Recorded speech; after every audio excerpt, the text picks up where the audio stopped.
Generalmente, cuando pensamos en la tranquilidad, uno imagina esos lugares donde pues nunca pasa nada. O sea, una pequeña ciudad universitaria, calles rodeadas de árboles, la confianza absoluta de dejar la puerta sin llave por la noche. Claro, esa falsa sensación de seguridad total. Exacto. Pero esa ilusión puede fracturarse por completo, en una sola madrugada. Hoy, para esta inmersión profunda, hemos puesto un expediente masivo sobre la mesa. Sí, estamos hablando de decenas de documentos judiciales públicos, declaraciones juradas, reportes forenses. Literalmente registros de la corte, todo para tratar de entender uno de los casos más complejos de los últimos tiempos, los asesinatos en la Universidad de Idaho, en Moscú. Y la pregunta que nos va a guiar hoy es, ¿cómo empiezas a armar un rompecabezas criminal cuando las piezas clave son invisibles a simple vista? Y pues es esta interrogante que define toda la investigación moderna, la verdad. Pero antes de abrir estas páginas, creo que es fundamental establecer nuestras reglas del juego hoy. Sí, totalmente. Adelante. La misión aquí no es alimentar el morbo ni el sensacionalismo. Y definitivamente no le daremos espacio a las teorías de conspiración de Internet que siempre ensucian estos casos. Que abundan, lamentablemente. Abundan muchísimo. Vamos a reconstruir de manera estrictamente cronológica cómo la ciencia forense pura y la tecnología iluminaron una escena donde pues no había testigos. Y para que esto quede absolutamente claro para la audiencia, todo lo que vamos a discutir hoy proviene única y exclusivamente de los registros públicos del tribunal. O sea, vamos a marcar una frontera muy clara entre los hechos tecnológicos confirmados y, las alegaciones que construye la Fiscalía sobre esos hechos. Exacto, eso es vital, porque el pilar de cualquier sistema de justicia es la presunción de inocencia. Toda persona acusada, y eso incluye al sospechoso de este caso, es inocente hasta que se demuestre lo contrario más allá de toda duda razonable frente a un jurado. Y partiendo de esa base de rigor procesal, para entender el peso de las pruebas, primero necesitamos entender la magnitud de la tragedia. Sí, el punto cero geográfico y humano. Moscú, Idaho. Moscú es, el clásico ecosistema universitario. Una comunidad muy unida, muy vibrante, donde la economía y el ritmo de vida laten al compás de los estudiantes. Y es justo en el corazón de esta comunidad donde se pierde la vida de 4 jóvenes. 4 estudiantes con un futuro brillante que, fue interrumpido violentamente. Manteniendo el profundo respeto que estas vidas merecen, siempre hay que recordar que el núcleo de este expediente es ese, el impacto devastador en sus familias. Definitivamente. Y el desafío inmediato para las autoridades al llegar a la escena es lo que creo que ustedes llaman la ausencia de cronología, ¿no? Sí, así es. Cuando ocurre un evento de esta magnitud a altas horas de la madrugada, pues el factor tiempo se vuelve un abismo. O sea, no hay testigos oculares despiertos. Todo mundo está durmiendo. Exacto. No hay tráfico, el entorno físico está apagado, por así decirlo. A mí me suena como si estuviéramos viendo una obra de teatro y de repente hay un corte de energía. Justo antes de la mejor parte, las luces se apagan por completo. Esa es una muy buena analogía. Sí. Porque tenemos el antes, ¿verdad? Los videos de locales comerciales mostrando a las víctimas horas previas, los mensajes de texto, la actividad normal de un sábado por la noche. Y luego tenemos el después. Que es la llamada al 911 al mediodía siguiente. Ajá, pero el durante es literalmente una pantalla en negro. No hay un solo relato humano para llenar ese vacío. ¿Cómo manejas eso? Pues, frente a esa pantalla en negro, la metodología tiene que dar un giro radical. Si las personas no pueden hablar, los investigadores tienen que interrogar al entorno. Tienen que extraer respuestas de esos testigos que nunca duermen. Los testigos pasivos, claro. Exacto.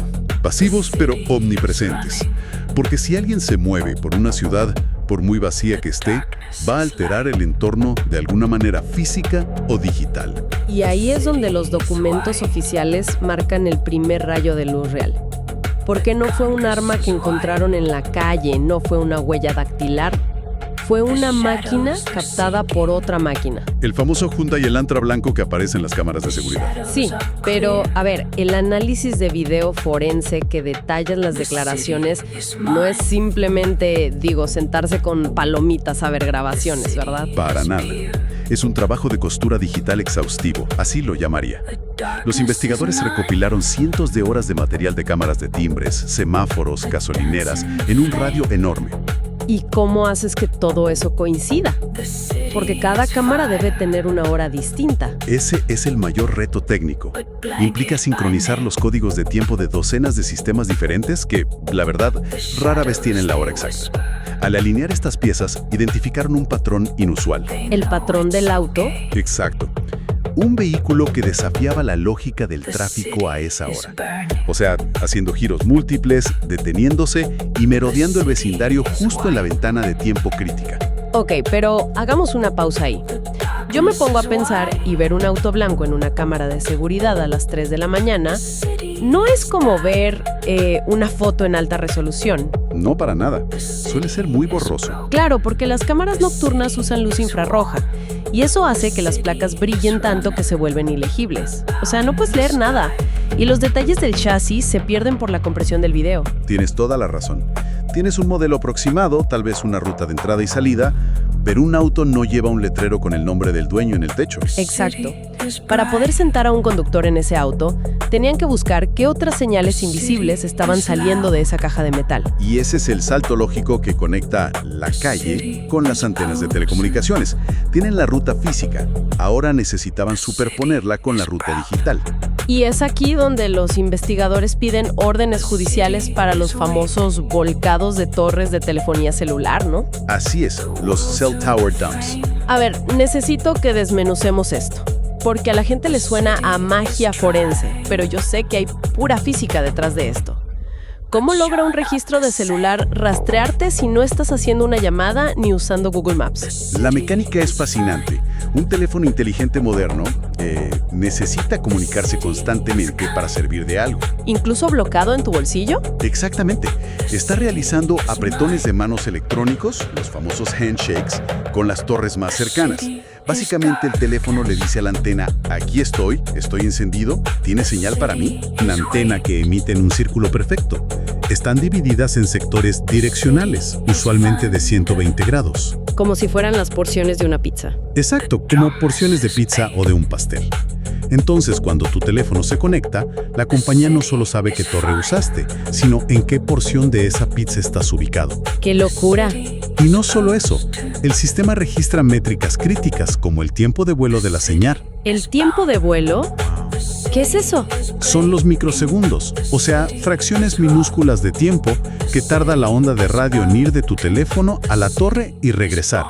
También mide cómo se degrada la señal cuando pasas de una torre a otra. Ya veo. Entonces, al analizar los terabytes de datos de esa madrugada, los analistas empezaron a buscar un dispositivo específico. Claro, un teléfono que saltara de sector en sector con el mismo patrón de tiempo y ruta que el Hyundai Elantra blanco que vieron en los videos. Ok, pero espérate.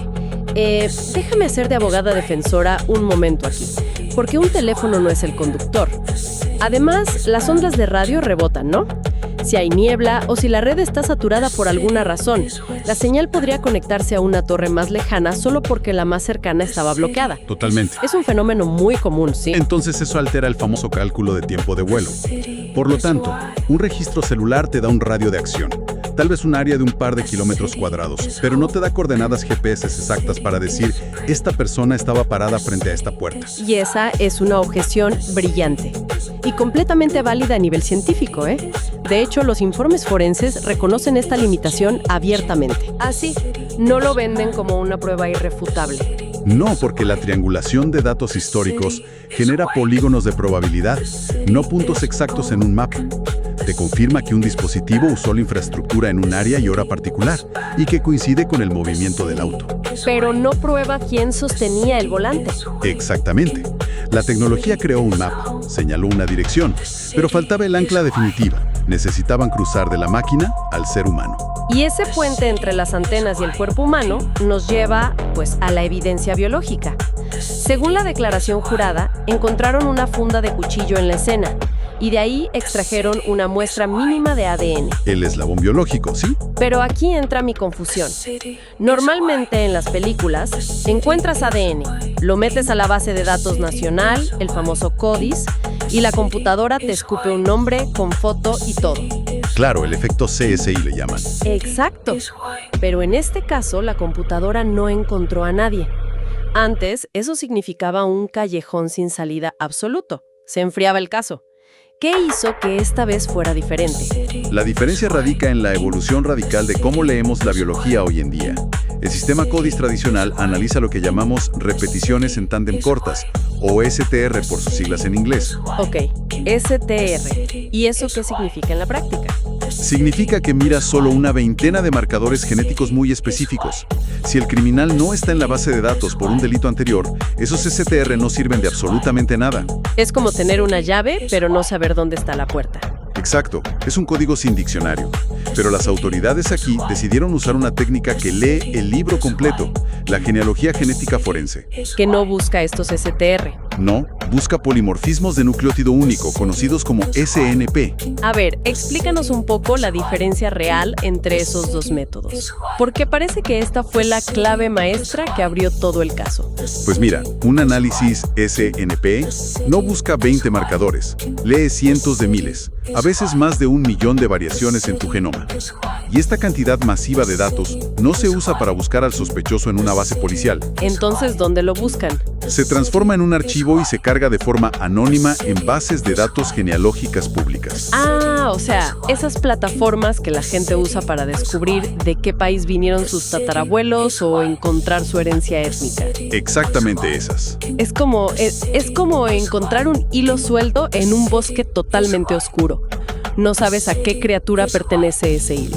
Pero al subir ese perfil SNP a las bases públicas, es como hacer vibrar una inmensa telaraña digital. Me gusta mucho esa metáfora, sí. Y de repente, primos terceros o cuartos en otros estados que quizás nunca han visto al sospechoso en su vida, pues responden genéticamente a esa vibración sin darse cuenta. Y los investigadores solo tienen que seguir la vibración hacia el centro de la telaraña. Es operativamente exacta esa descripción. A partir de esa vibración, los genealogistas forenses comienzan un trabajo de archivo implacable. Y ojo, no usan tubos de ensayo. ¿Qué usan entonces? Bases de datos de Internet. Usan censos de población, obituarios en periódicos viejos, registros de matrimonio y hasta redes sociales. Empiezan a construir un árbol genealógico inverso. O sea, de las hojas hacia la raíz. Exacto. Dicen, a ver, esta familia tuvo 5 ramas en el siglo XX. Esta rama se mudó a Europa, la descartamos. Esta rama solo tuvo hijas, mujeres, la descartamos porque el ADN es masculino. Van podando el árbol rama por rama. ¡Wow! Hasta que las ramas sobrevivientes convergen. Y esa convergencia los lleva a un grupo muy reducido de individuos o incluso a una sola familia. Así es. De pronto los investigadores tienen un apellido. Y cruzan ese apellido con los registros del Estado y descubren a un individuo de esa familia que coincide con la edad, que vive en el área de las torres de celular y que encima conduce un Hyundai Elantra blanco. Es una triangulación asombrosa. Video, telecomunicaciones y genética confluyendo en un solo punto, que en este caso es Bryan Kohberger. Y ese punto de confluencia marca la transición más dura de todo el sistema de justicia, porque pasamos del laboratorio forense, donde los científicos buscan patrones, a la sala del tribunal, donde el Estado tiene que sostener todo esto bajo el fuego cruzado del escrutinio legal.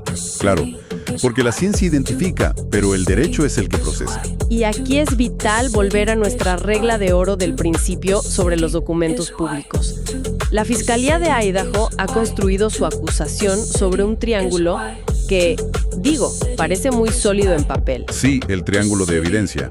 El vértice visual es el automóvil. El vértice digital es el historial celular que marca la ruta de ese auto. Y el vértice biológico es el ADN de la funda, conectado inicialmente por esa telaraña genealógica. Y que posteriormente, tras el arresto, la Fiscalía afirma haber confirmado con un hisopado bucal directo al acusado, arrojando una coincidencia estadística abrumadora. Esa es la narrativa de causa probable del Estado. Sin embargo, el sistema acusatorio está diseñado precisamente para estresar esas pruebas hasta que se rompan. Y vaga que lo están intentando.